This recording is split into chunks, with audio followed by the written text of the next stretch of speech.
Some battles end empires, others start them, and a few, just a few, flip the entire course of history before lunch. These are the fights that made kings, broke nations, and rewrote maps in blood. Marathon.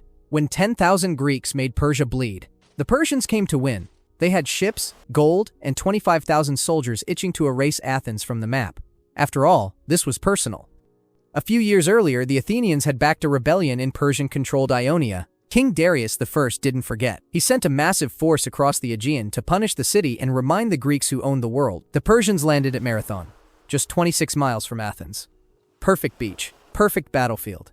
The Athenians, they had no standing army, no cavalry, no real backup. Sparta said, "We'll come after our party's over." The festival of Carnea took priority, classic Sparta. So Athens did the insane thing.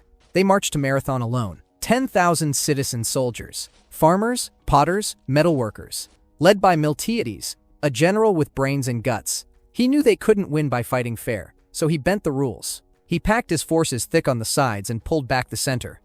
When the Persians attacked, they charged the middle and got swallowed. The Greek flanks crashed in from both sides. It wasn't a battle, it was a beatdown. In just a few hours, the Persians lost over 6,000 men. The Greeks, around 200. This wasn't supposed to happen. The Persian army had steamrolled its way across 3 continents.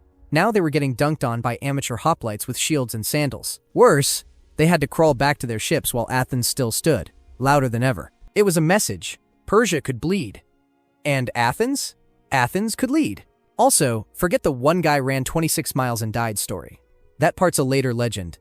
What mattered is the Athenians ran back to the city right after the fight. Why? Because the Persian fleet was headed straight for Athens to finish the job. The army made it back first. Darius blinked. Gaugamela. The day Alexander broke the world. By 331 BCE, Alexander was done playing defense. He'd already taken Egypt, Syria, and half the Persian Empire. But Darius III still had the crown. So, the young Macedonian king went looking for the final blow and found it near a place called Gaugamela. Darius wanted this to be a clean kill. He picked a wide-open battlefield in modern-day Iraq, cleared of rocks and trees so his 100,000 troops could charge without tripping. He brought everything: cavalry, archers, scythe chariots, even war elephants.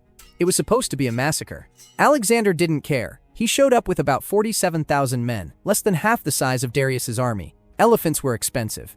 Alexander brought something cheaper: organized violence. The Persians opened with a wall of chariots. The blades were meant to rip through flesh and bone, but Alexander's soldiers simply stepped aside, literally. They opened lanes, trapped the chariots, and took out the drivers like they were popping balloons. Then came the real move. Alexander noticed a gap in the Persian line, right near where Darius sat watching. That was all he needed. He led his cavalry straight into the hole, straight at the king, swords up, shields forward. The elite Persian guard tried to hold him off. Didn't matter. Darius panicked and ran for the second time in his career. But hold on, it wasn't over. On the other side, Persian cavalry were crushing Alexander's left flank. His general, Parmenion, sent word for help. Alexander had a choice: chase Darius or save his army. He turned around, reinforced the flank, held the line. By nightfall, it was over. The Persians had lost tens of thousands. Darius had no army, no loyalty, and soon no pulse. His own satraps killed him the next year. Alexander marched into Babylon like he owned the place. Because now he did. Gaugamela wasn't just a win. It was a switch flip for the ancient world. Greek became the language of kings. Persian power collapsed like wet clay. Everywhere Alexander went after that, cities fell without a fight. And the most humiliating part? Darius had all the numbers, all the weapons, all the terrain. But Alexander had better timing and zero patience for second place. Zama, Hannibal's luck runs out. For years, Hannibal had humiliated Rome. He crossed the Alps with elephants, shredded Roman legions at Cannae, and camped out in Italy for over a decade like it was his backyard. But in 202 BCE, Rome stopped playing defense. General Scipio Africanus took the war to Carthage. That move forced Hannibal to come home and walk straight into the trap he'd spent years laying for others. The two armies met near Zama, in what's now Tunisia. Hannibal brought 40,000 men and 80 war elephants. Scipio had around the same number of troops, but 0 elephants. On paper, that looked bad. But Scipio wasn't interested in paper. He came ready to neutralize every trick in Hannibal's book. First problem: elephants. Most generals freak out at the sight of elephant charges. Not Scipio. He ordered his ranks to part into lanes the moment the elephants charged. Roman trumpeters blared horns to spook them. It worked. Some elephants turned and trampled their own men. The rest ran harmlessly through the gaps and got picked off by spearmen waiting behind the lines. Then came the infantry. Hannibal's front lines were weak, fresh recruits. Scipio's soldiers crushed them fast and kept pushing. But Hannibal still had a secret weapon, his veterans. These were the guys who'd marched with him across the Alps and wrecked Roman armies for 15 years. When Scipio's troops hit them, the fight got brutal. This wasn't a quick victory. It was a slugfest. Shields locked, swords swung. No fancy moves, just blood, noise, and willpower. And then, Scipio flipped the switch. He'd hidden his cavalry behind the battlefield. When Hannibal's forces were fully engaged, the Roman cavalry looped around and slammed into the rear. It was a classic pincer move, exactly what Hannibal had done at Cannae. Only now, it was being used against him. Carthage cracked. Bodies piled up. Hannibal escaped, but his myth didn't. Zama ended the Second Punic War. Rome demanded Carthage give up its navy, pay crushing tribute, and never start another war without Rome's permission. Hannibal? He went into exile, a legend with no army. Tours. When Charles Martel punched an empire in the mouth, the Umayyad Caliphate was on a roll. By 732 CE, it had stretched from India to Spain. And now it wanted the rest of Europe. Muslim armies had already crossed the Pyrenees, sacked cities in southern France, and were heading north with gold, horses, and a smug sense of destiny. Then they ran into Charles Martel. Charles wasn't a king, just a Frankish warlord with excellent timing and zero tolerance for foreign invasions. He scraped together an army of infantry from across his territory. Forget the noble cavalry. These guys brought dented helmets, cheap spears, and a bad mood. The Muslim commander, Abd al-Rahman al-Ghafiqi, had cavalry, speed, and momentum. He assumed the Franks would break like every other European force before them. They didn't. The two sides met near the city of Tours, in central France. It wasn't a glorious battlefield. No big rivers and fortresses, just cold forests, rolling hills, and a lot of nervous silence. Charles chose high ground and had his men form a massive shield wall. Then they stood there with stone-cold patience. The Umayyads struck first, sending waves of cavalry up the hill. But the Franks didn't move. Their wall held, the attackers couldn't punch through, and the more they charged, the more bodies hit the dirt. Then came the twist. During the battle, Frankish scouts raided the Muslim camp. Rumors spread that the loot, the whole reason many of the soldiers were there, was under attack. Units started peeling off to protect their gold. Discipline crumbled. In the chaos, Abd al-Rahman was killed. His army collapsed by morning. Charles didn't chase them. He didn't need to. The message was already clear. Charles earned a nickname, Martel, the Hammer. Not because he swung one, but because he hit that hard. Hastings. When an arrow changed England forever. In 1066, England had a king problem.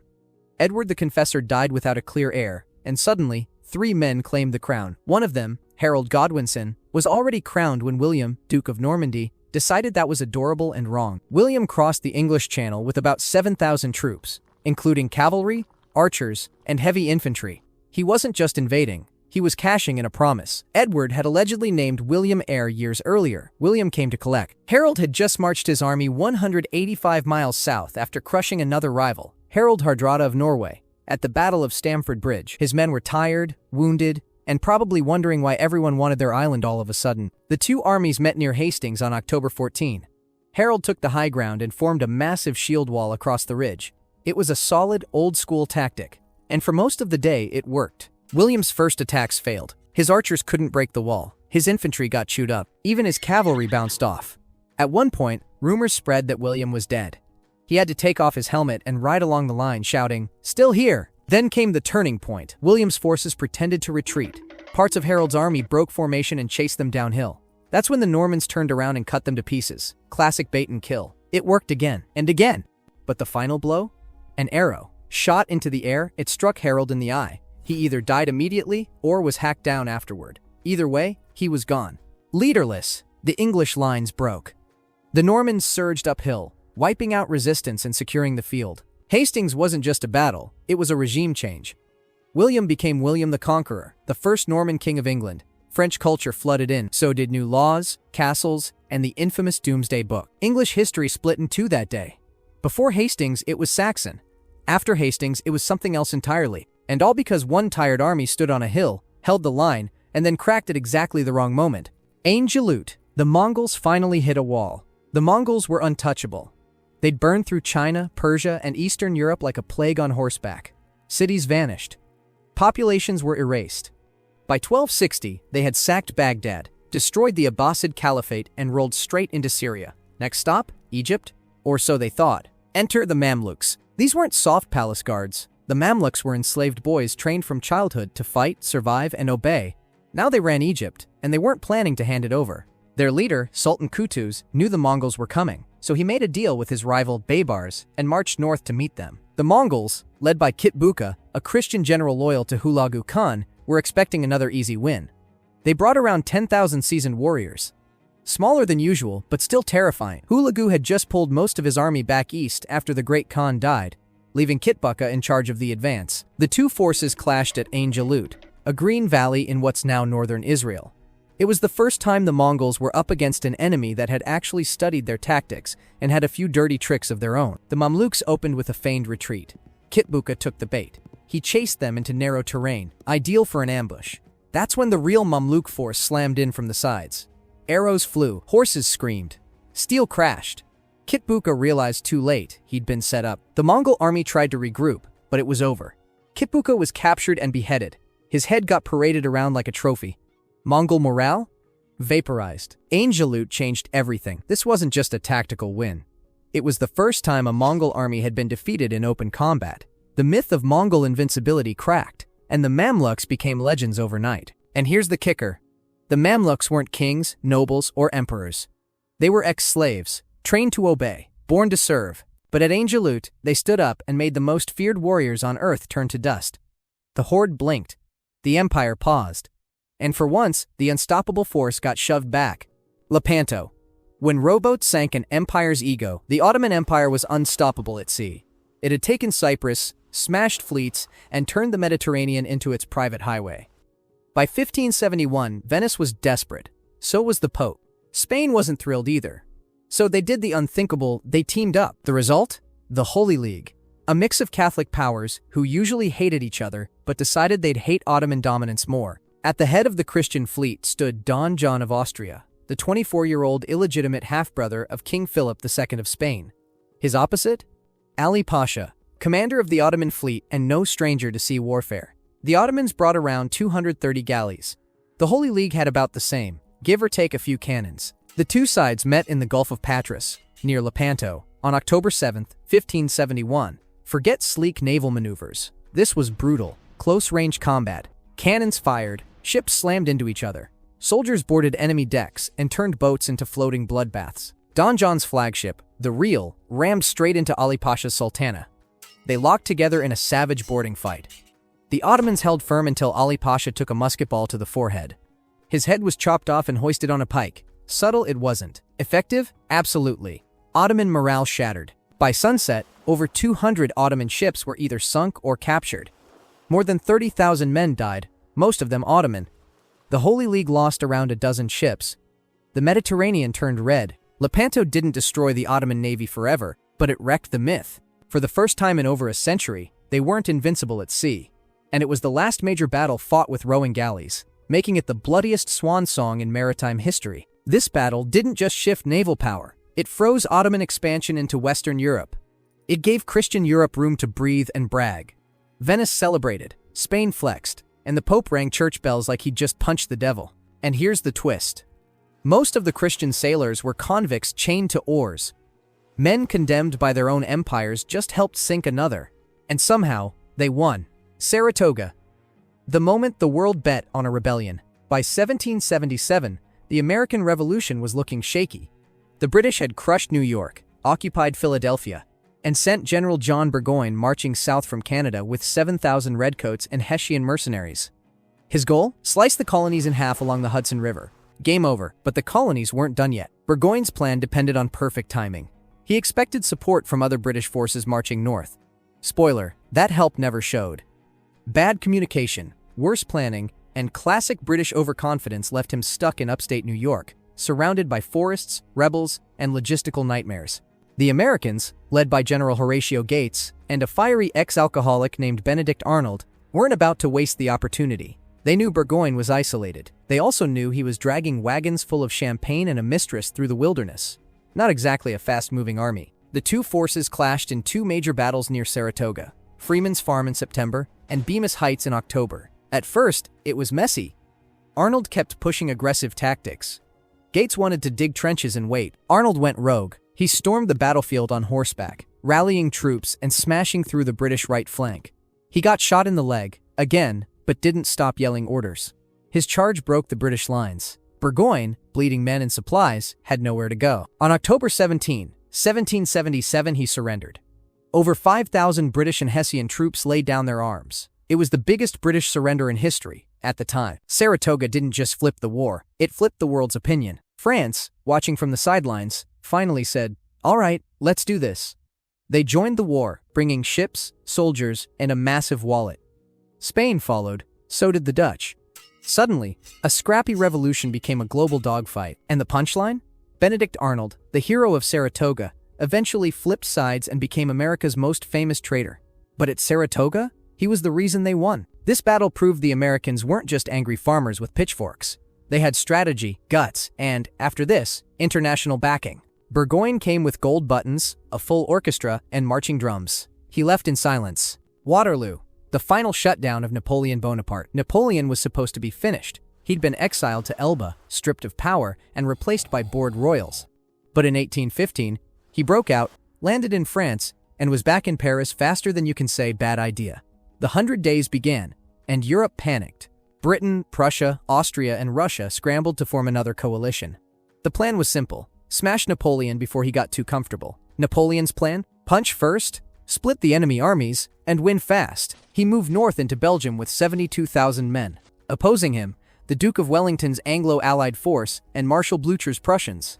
If Napoleon could beat them separately, he could win, again. On June 18, 1815, near a small Belgian village called Waterloo, the final round began. It was muddy, chaotic, and loaded with mistakes on all sides. Napoleon launched his attack late, giving the Prussians more time to arrive. His artillery was slowed by soggy terrain. Still, the French hammered Wellington's lines. The farmhouse at Hougoumont became a meat grinder. The French took La Haye-Sainte. Wellington's troops held by sheer will and bayonet. In the afternoon, Napoleon made his big mistake. He thought Wellington was breaking, so he unleashed his elite Imperial Guard, his last undefeated unit, to deliver the knockout punch. They marched up the hill and got wrecked. British infantry stood up from hidden positions and opened fire. The Guard hesitated. Then they retreated. For the first time ever, Napoleon's proudest unit broke. That was the signal. Wellington stood and shouted, "Now, Maitland! Now's your time!" His forces counterattacked. Just then, Blucher's Prussians arrived and slammed into Napoleon's flank. The French army collapsed. Soldiers fled. Napoleon's dream snapped in half. 3 days later, he abdicated. Again, Waterloo wasn't the biggest battle in history, but it was decisive. It ended the Napoleonic Wars. It ended French domination. It ended Napoleon. He was exiled, this time to St. Helena, a rock in the middle of nowhere. He never escaped again. Stalingrad. When Hitler's army froze and shattered, Hitler thought it would be easy. Stalingrad was just another Soviet city, right?